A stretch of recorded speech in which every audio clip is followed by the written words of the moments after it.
You are not to. You are not to plus verb की first form, इसका मतलब होता है तुम्हें ये काम नहीं करना है। ये हम उस वक्त इस्तेमाल करते हैं जब हम कोई इंस्ट्रक्शंस हों या कोई रूल हो किसी जगह के, वो याद दिलाना चाहते हों और हम ये बताना चाहते हो कि भाई इस जगह पर ये काम नहीं करना है, आपको अलाउ नहीं है यहाँ पर ये काम करना। तो जब कोई रूल होगा, कोई इंस्ट्रक्शन होगी किसी भी प्लेस की, तो आप ये स्ट्रक्चर, सेंटेंस स्ट्रक्चर यूज करेंगे you are not to plus verb की first form. For example, you are not to sleep in the class.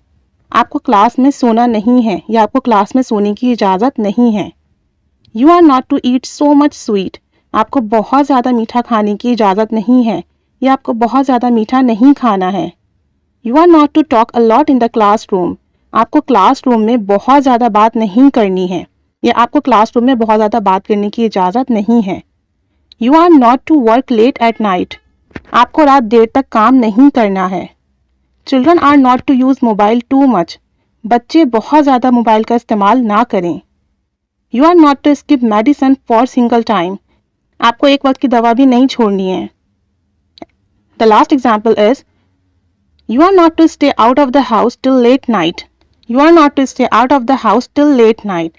आपको रात देर तक घर से बाहर नहीं रहना है या आपको रात देर तक घर से बाहर रहने की इजाज़त नहीं है। तो अगर आप किसी जगह पे वर्क करते हैं और वहाँ के कुछ रूल्स हैं और आप उस रूल्स की वायलेशन करते हैं, अगेंस्ट जाते हैं, तब आप ये स्ट्रक्चर यूज़ करके आपको बताया जाएगा कि भाई you are not allowed to do this. आपको ये करने की इजाज़त नहीं है। You are not allowed to speak in the class. आपको क्लास में बात करने की इजाज़त नहीं है, या सिंपल हम ये कहेंगे you are not to speak in the class. आपको क्लास में बात नहीं करनी है। तो this is a small structure. Keep using this structure in your communication, conversation, make some sentences and share with us your sentences in comment box. Keep staying with us, keep learning English. Thanks for watching.